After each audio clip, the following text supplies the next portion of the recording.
How's it going, everyone? And welcome back as always to Continues to Tick.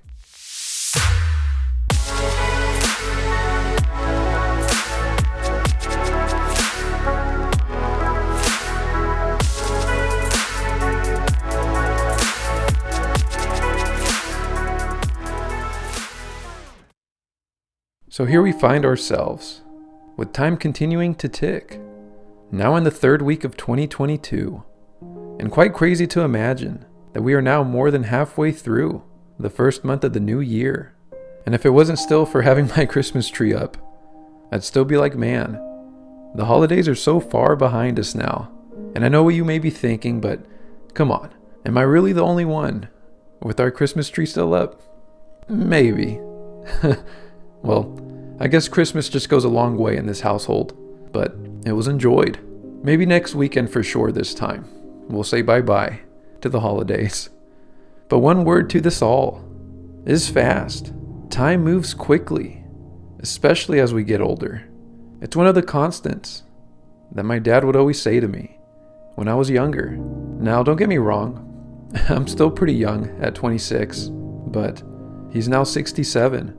And I know from speaking with him that he's now really beginning to feel his age, as opposed to when he first would tell me all this about time. And I don't try to think deeply about everything all the time. I promise. But man, if only the balance to live for today and live for tomorrow weren't so difficult.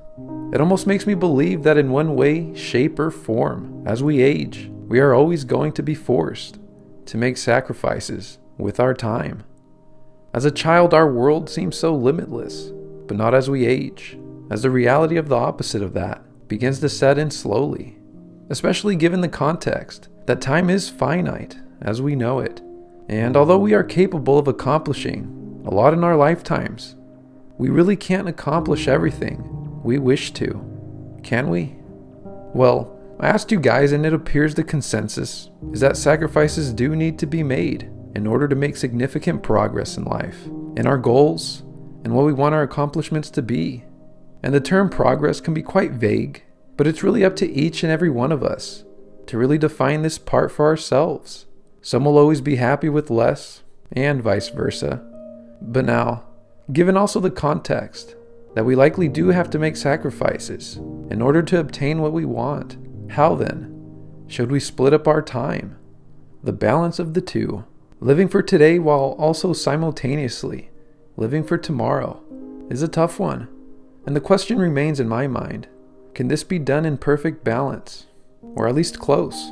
Or like I like to imagine, will one always take the majority of our energy? This is when I believe that sacrifices must be made. We either sacrifice part of our present or part of our future. We have to choose. Or maybe this all depends on our own personal experiences and goals. Maybe my whole upbringing is what raised me to believe this and see it in this fashion. And out of curiosity, well, I also asked you guys, I asked you, if typically, do you find yourselves either living for today or living for tomorrow? And honestly, there's no right choice to this answer. And I specifically only gave two choices for a reason, as it forced us to choose. And I guess to no huge surprise, the overall foundation to this channel is making sure we think of the future after all. But the majority of those that answered appeared to be living for tomorrow. And given that I also fall into this club, my daily struggle is that with now knowing this information about myself and how I tend to live for tomorrow, it's always just a matter of what will I do this year, along the way, on my day-to-day, to help balance this out, to help me live for today. My lifelong journey will always include trying to maintain this in balance. And how about a brief reminder to like the video and subscribe to the channel as we continue forward through our month of January. And as for the mind cleanser this week, how about a picture of Roger, the buff kangaroo? I mean, do you even lift, bro? Sorry, I had to. Now moving forward still, I just wanted to give a few channel updates, such as one thing I'm trying to really incorporate moving into 2022, which is social media handles to this YouTube channel. You may have already noticed, I know a handful of people have already, which is awesome, but I'm launching an Instagram and a Twitter for this channel, and I've started my commitment this past weekend So just look up continues to tick. Ultimately, I've been searching for a way to engage more with those that would like to in a more personal way. And I feel this is the best way to do this for now, and a good start. For transparency purposes, my Instagram will be more personal, showing cool places I go to, some motivational quotes with, some pictures that I take, things like that. And I plan to post periodically, but as far as my Twitter goes, that'll be my more regular and more financial, dividend investing, and news related. And of course, deep thought related. And I'll be more active on that platform for sure. So if you want to DM me for any reason at all, don't hesitate. And Twitter will likely be the best platform for that. Another thing I wanted to begin in 2022 was to eventually start up a blog website for Continues to Tick and post readable material.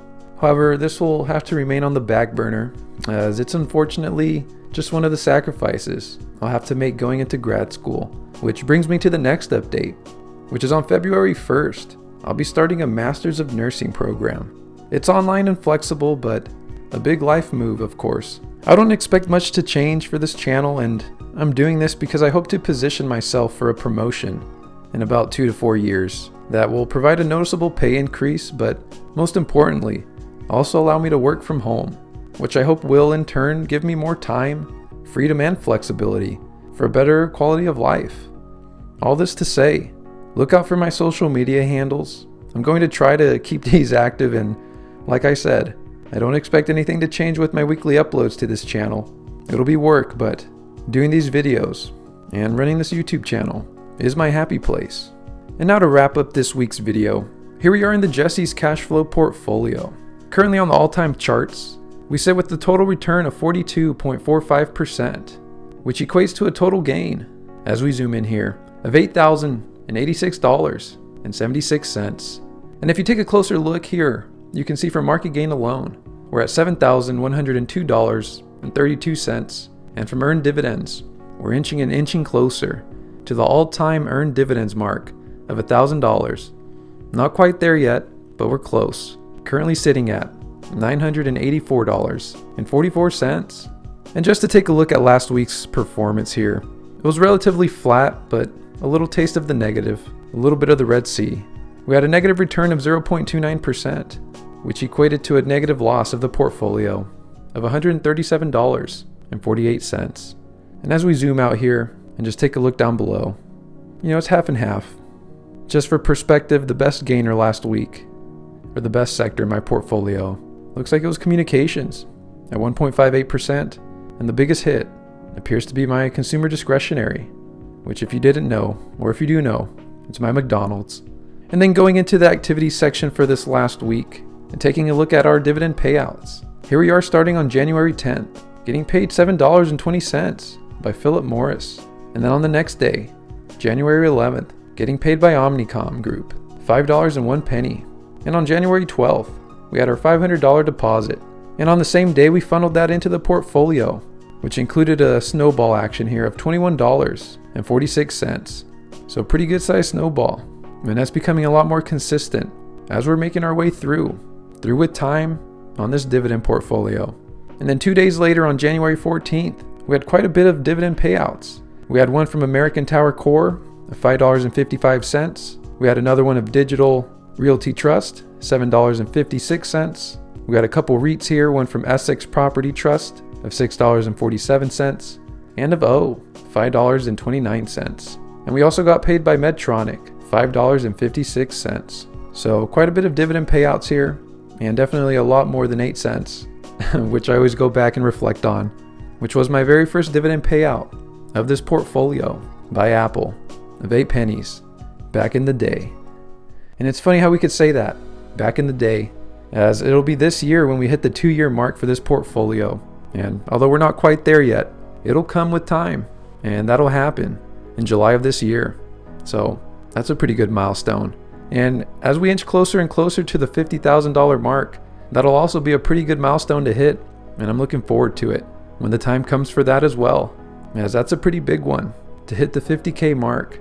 So we'll see exactly when we hit it. It's hard to say, but we'll see how these markets continue to move. But with this all being said, I'll go ahead and end the video here.